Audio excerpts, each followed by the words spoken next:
All right, guys, so there was this big report that just came out in the New York Times. Peter Baker says, our reporters interviewed 40 of the men that Trump sent to a notorious prison in El Salvador. They describe being beaten, sexually assaulted by guards, and driven to the brink of suicide. So this is absolutely devastating. I'm going to highly recommend, guys, you go read this whole article.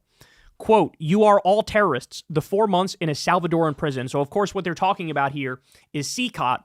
And I'm just going to give you the breakdown here for those of you who can't read it or haven't read it. When they were sending people there, they had told, oh, don't worry, this is the worst of the worst. These are the cartel members and the terrorists and the murderers and the gangsters. This is what we were told.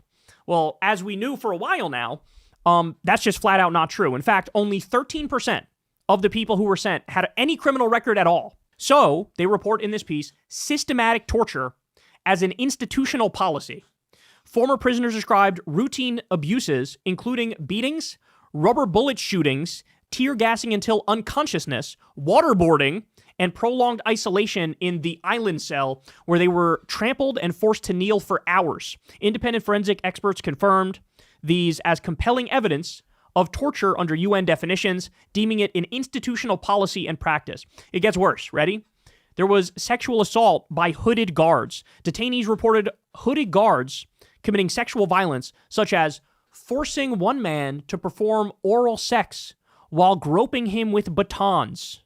These assaults occurred during isolation and searches, adding a layer of profound humiliation to physical torment.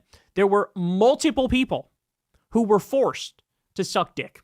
There was a bloody hunger strike and violent suppression. In April 2025, men staged a hunger strike, cutting themselves with metal scraps to write blood messages like, "We're not criminals, we're migrants," on the sheets.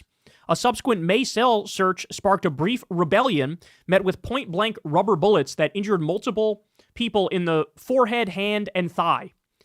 There was medical neglect that led to near deaths. Guards denied insulin to a diabetic detainee for 5 days, causing unconsciousness, asthmatic convulsions from tear gas. One suffered a heart attack. Post-relief, survivors face chronic issues like blurred vision, migraines, and breathing problems, and nightmares, with pleas for care routinely ignored. This is like everybody who's involved in this needs to be locked away. They need to be locked away, and all of these poor prisoners need to get multi-million-dollar payments, because the fact that this could happen is just unacceptable.